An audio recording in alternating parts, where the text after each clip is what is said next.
Hello and welcome in a new episode of Explore Prague videos where we're showing you not only the beauty of Prague but also many places around the Czech Republic.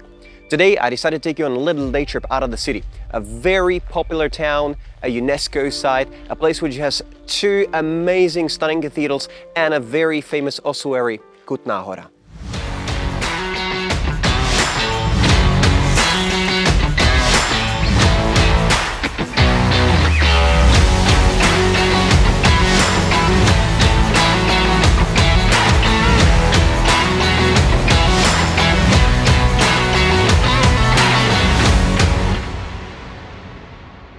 We're starting our journey right by one of the most amazing sites of Kutná Hora, the St. Barbaras Cathedral.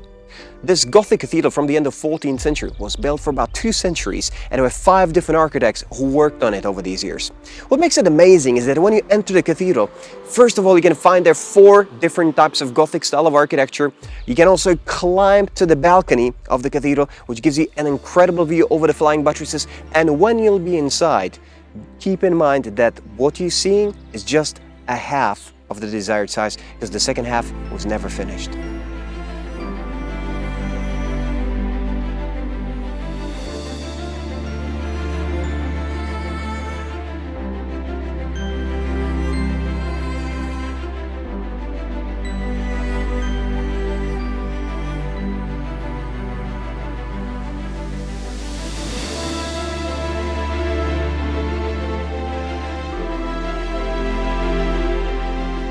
This long white building right by the St. Barbaras Cathedral is a former Jesuit college. Jesuits who arrived to Kutná Hora near 1626 immediately started working on a brand new large college. Unfortunately, they never finished it completely because they were closed in year 1774, and that's why right now the building is used as a local gallery of modern art.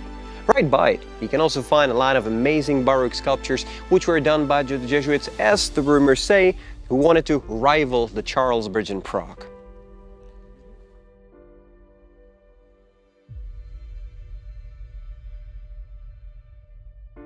Another interesting sight you can find in the center of Kutná Hora is this plague column. Plague columns were quite common around Europe. Whenever cities survived a big tragedy, like a big plague, they, as an act of thankfulness, financed a plague column. This one was built between 1713 to 1715 and right now belongs to one of the most interesting sites you can find in the center of Kutná Hora. This is the real heart of Kutná Hora city center, Palackého náměstí. Around here, you can find countless of restaurants, shops, cafes. My personal recommendation is a small neat cafe over here called Kafírnictví, and around the corner, they have the best ice cream shop in the city. So let me show you.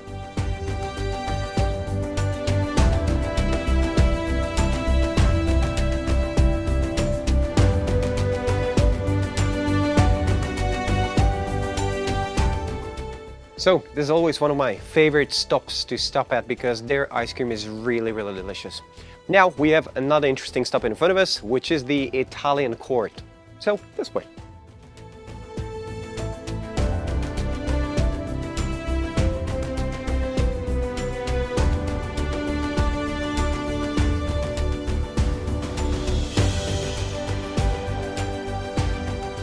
This is the Italian court, a former royal residence of Czech kings in Kutná Hora, as well as a royal mint of Czech kingdom, where they used to coin our local currency, Prague groschen, which we had in medieval ages.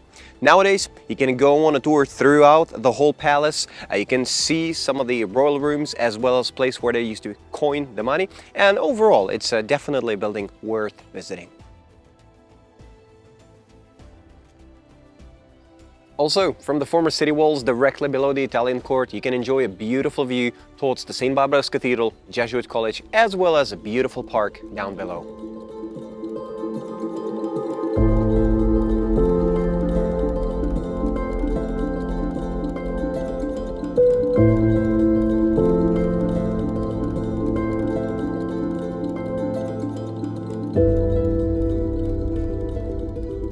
One of the churches you can't overlook in Kutná Hora is the Church of St. James. It's a beautiful Gothic church from 14th century, which up until recently was closed to the visitors due to a long ongoing renovations, which not only fixed most of the static problems of the church, but also brought a brand new bell into its bell tower. So, if you'll be passing by and see the church opened, don't miss out on the opportunity to see the interiors because they're absolutely gorgeous. Now we moved from the Kutná Hora city center to the Sedlec area. So this building behind me is the Sedlec Monastery, or as the official name says, the Cathedral of Assumption of Our Lady and St. John the Baptist. This incredible cathedral was built at the end of 13th and beginning of 14th century, and what makes it so amazing is that even though it was plundered during the Hussite Wars, an amazing architect, Jan Blažej Santini Eichel, renovated the cathedral between years 1699 to 1709 and turned it into one of the most incredible cathedrals that you can find in the Czech Republic, something which we call Baroque Gothic. When you walk through the cathedral, you're going to see that the building is incredibly light and bright. You can also find a lot of these self-carrying structures, like an amazing spiral staircase, and also you can go underneath the roof to see the wooden framing that's holding up the whole side nave of the cathedral, as well as enjoy a beautiful view over the main nave. So overall, it's an incredible cathedral to visit, and while in Kutná Hora, you shouldn't miss that. The last site on our journey through Kutná Hora is the Sedlec ossuary, or as some people call it, the Bone Chapel. Ossuaries were anything unusual in Europe. Whenever city had a cemetery which was too big, they just dug up the bones and they stacked them up in the basement of a church like this one. This is the biggest ossuary in the Czech Republic, having bones from more than 40,000 human bodies. And definitely if you're in Kutná Hora, don't miss an opportunity to see that, because the architect František Rindt from the town of Česká Skalice, who redesigned the ossuary in year 1870, created an incredible decoration. One of the main things you can see inside is a beautiful bone chandelier, which includes every single bone of a human body, a coat of arms of a noble family who financed the renovation, and in every corner of the ossuary you can see a massive pyramid of bones. As you can see, Kutná Hora is one of the most beautiful cities in the Czech Republic, which you can visit on your own, or you can hop on one of our tours that goes through the city, where we show you not only the sites that you've seen today, but several more. As always, don't forget to stay tuned on our socials, here on YouTube, on Instagram, on Facebook, for more up-and-coming videos about Prague and the Czech Republic. So, as always, hope you enjoyed it, and up until next time, see ya!